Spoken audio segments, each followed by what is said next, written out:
Hare Krishna, Krishna Krishna, Hare Hare, Hare Rama, Rama Rama, Hare Hare, Hare Krishna, Krishna Krishna, Hare Hare, Hare Rama, Rama Rama, Hare Hare, Hare Krishna,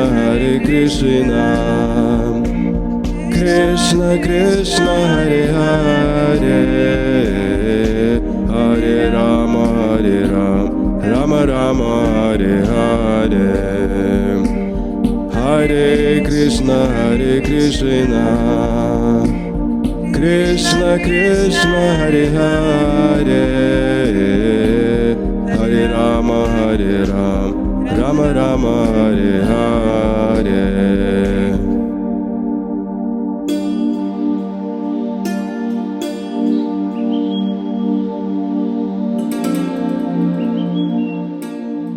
Hare Krishna, today our 2019 Parikrama party has come to a very special, a very unique village in Vrindavan. I'm not sure that many ISKCON devotees know about this place. Perhaps the Braj Mandal Parikrama party comes here, I'm not sure, but this is certainly a very, very unique place. This is the village of Phalein. It's a good hour-and-a-half drive from Vrindavan proper. This is the place where the Brajabasis honor the faith, the devotion, and the love of Prahlada Maharaj. It's interesting. We know that Prahlada Maharaj is a Vaikunthavasi. He's a devotee of Lord Nrsingadev, and he resides eternally in Vaikuntha with Lord Nrsingadev. We know the mood in Vaikuntha in general is one of Aishvarya Bhav, or one of awe and reverence. And the topmost planet in the spiritual world is Goloka Vrindavan, where there's the spontaneous love of the residents of Vrindavan for Lord Krishna. They wrestle with Krishna, they dance with Krishna, they eat with Krishna, etc. So it's interesting that the residents of Vrindavan here, in Gokul Vrindavan, they have so much appreciation for Prahlada Maharaj. Again, it's because Prahlada Maharaj's love and devotion and surrender to the Lord, to Vishnu, or to Krishna, specifically to Lord Nrsingadev. And they honor Prahlada Maharaj once a year here in this town. There's a big ceremony where they remember the pastime of the sister of Hiranyakasipu. Her name was Holika. We all know that Hiranyakasipu, he was the greatest asura of all time, but the irony of life is such that his son was the best devotee of all time, you could say. An interesting comparison. The greatest asura living with the greatest devotee. There's many reasons for that, but we can get an idea who we want to follow, which path we want to follow, the path of Hiranyakasipu or the illustrious path of Prahlada Maharaj. But we know the story in the 7th canto of Srimad Bhagavatam, that because Prahlada Maharaj was a devotee of Lord Vishnu, and Lord Vishnu was the enemy of Hiranyakasipu, it got to the point where Hiranyakasipu wanted to kill his own son. Hard to imagine, but he wanted to kill his own son. So he tried in so many ways. He threw Prahlada Maharaj off a cliff. He had him trampled by elephants. He threw him in a pit of snakes. He poisoned him. But it wasn't possible to kill Prahlada Maharaj because he's a devotee of the Lord. Rakhe Krishna Marike, Mari Krishna Rakhe. We say in Bengali that if Krishna wants to kill a devotee, no one can save him. And if Krishna wants to save a devotee, no one can kill him. And that's demonstrated perfectly in this pastime of Prahlada Maharaj. Hiranyakasipu wanted to kill him, but he just couldn't because Prahlada was protected by Lord Vishnu. And actually that protection's not given just to pure devotees. The Lord also offers his protection, his mercy, to even aspiring devotees. There's the famous verse in the Bhagavad Gita, Sarva Dharmam Parityajya Mamekam Saranam Braja. Krishna says to aspiring people who are thinking about becoming devotees, just abandon all dharma, material dharma, and surrender to me, Sanatana Dharma. And what will happen? I'll protect you from all sinful reactions. So the Lord's not speaking to pure devotees, Nitya Siddhas, or Sadhan Siddhas. It's appealing to young devotees. So the Lord's protection is there for everyone. So this pastime is very inspiring, actually. Hiranyakasipu couldn't kill Prahlada Maharaja, so he was thinking more and more, how to do this. He's my enemy, he's a devotee of Vishnu, he's preaching Krishna consciousness in the schools, and making all the little demons devotees. It was infuriating him. So he thought, one last resort. I will go to Lord Shiva, Hiranyakasipu was thinking. This is described by our acharyas. And I will ask him for the ultimate destructive force. What is the ultimate destructive force? It's fire. At the time of devastation, when the creation is a partial devastation, you could say there's a devastation and it happens again and again. Creation, destruction, etc. Lord Shiva, to destroy the cosmos, he does a special dance. And he has a drum. We've seen this drum in India, the Shiva Bhaktas have it. Makes a noise like that. He dances with this drum, and so much friction is created, everything's destroyed by fire. So Hiranyakasipu, he went to Lord Shiva and he asked, can I borrow that ultimate destructive force, that fire, the fire of annihilation, the time of annihilation? And Lord Shiva is Ashutosh, he's easily pleased and easily displeased. He has this thankless task of giving boons to the demons. So he borrowed that force, that fire. And Hiranyakasipu, he built a funeral pyre. He put a wooden chair on top of that funeral pyre. And he called for Prahlada, who was in chains. Then he called for his sister, Holika. Hiranyakasipu has a sister. She's as sinister as her brother. The DNA. She was a Rakshashi. And he asked her to sit on top of the funeral pyre on the chair with Prahlada in her lap. And he would light the funeral pyre with this fire of annihilation. So someone may question, what's he putting his sister on the funeral pyre? Blood is thicker than water. Our family members are very dear to us. But Holika also had a benediction, just as Hiranyakasipu had a benediction from Lord Brahma. By dint of his austerities, he became very powerful. So his sister also went to Lord Brahma, and she got a benediction by her penances and austerities that she could never be burned by fire. Interesting benediction. That's what she wanted. So, to make sure that Prahlada wouldn't escape from the funeral pyre, Hiranyakasipu had Holika sit on top of the fire in the chair, and that Prahlada would sit there and she'd hold him, and he'd light the fire and Prahlada would be finished. So that happened. A huge crowd assembled. Different asuras assembled to watch with joy how a Vaishnava was being punished. Hiranyakasipu lit the fire. It was so bright no one could look. Just like when an atomic bomb goes off. No one can look, it's too bright. And it took a long time, several weeks, for the fire to burn. Everyone was waiting to see Holika skip away from the fire at the end. And Prahlada burned to ashes.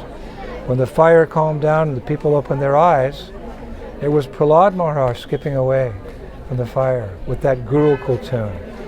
Hare Krishna, Krishna Krishna, Hare Hare, Hare Rama, Hare Rama, Rama Rama, Hare Hare.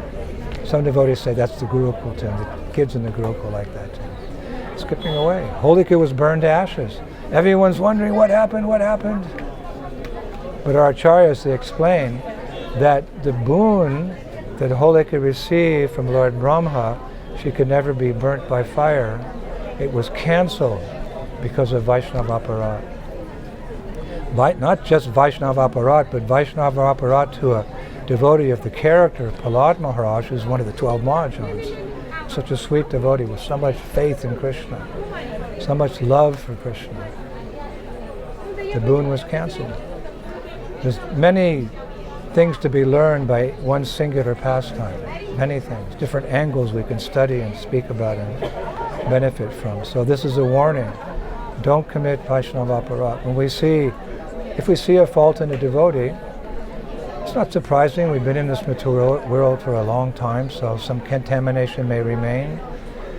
But nothing inauspicious can remain for very long in the presence of Sri Krishna's holy name. Kaler dosha nidhe rajan astika mahaguna kirtana deva krishnasya mukta sangha paramaja. This is the most inauspicious of all ages. Even if you want to be a good person, you're forced to be bad by bad association. So everyone may come with some dirt in the heart, but we should have faith that by chanting Hare Krishna, Cheto Darpana Marjanam, and rather we should focus on that devotee's good qualities. So because of that offense to Prahlada Maharaja, the boon was cancelled and she was burned to her crisp. So the people of Braj, they appreciate faith in Krishna. One's advancement in Krishna consciousness can be understood by how much faith one has in Guru and Gauranga. That faith is earned by association, taking prasadam, chanting the holy names, and serving the mission of one's spiritual master, serving the mission of Srila Prabhupada, our founder Acharya in this world. So the Brajabasis, they always appreciate that shraddha, that faith which brings forth prema, or brings forth love. So they really appreciate Prahlada Maharaj. He's a Vaikunthavasi, but they very much appreciate that faith and surrender. So here in this particular village of Phalein, they reenact that pastime every year. I came here a few months ago to see if this would be a good place for our Parikrama, and that funeral pyre had burned down a couple of days before. It was still smoldering, and there were the ashes of Holika. And people were still speaking about Prahlada Maharaj. So they reenact that.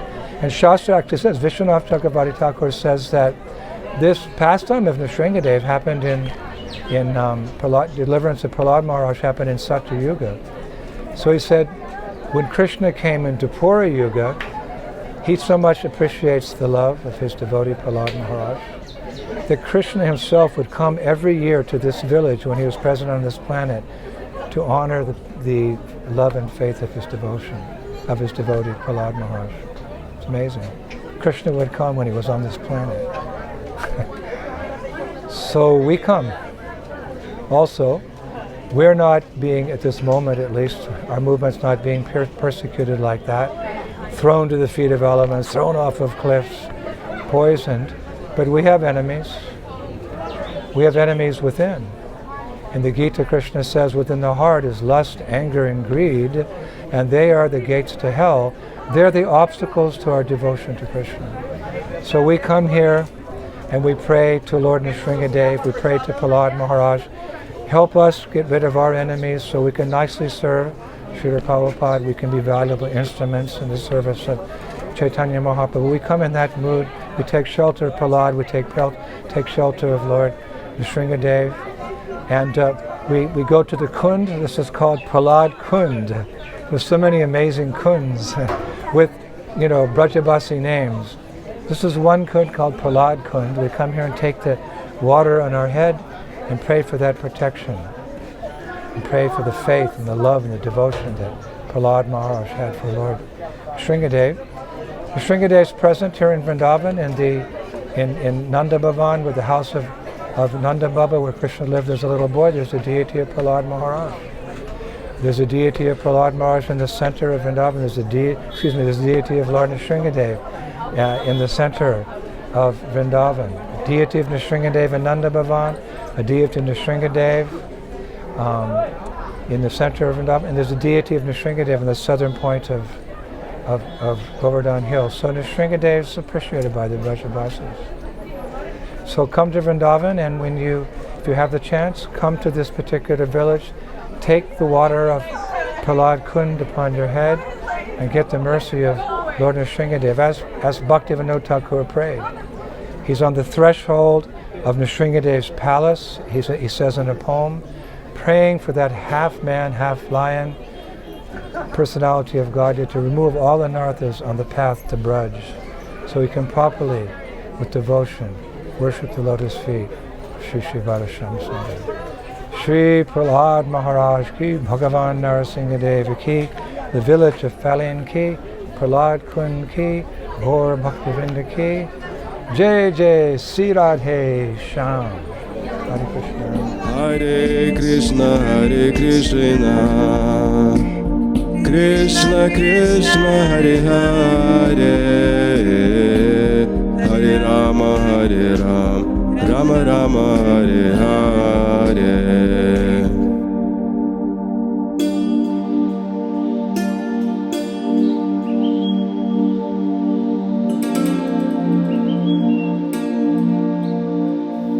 Hare Krishna,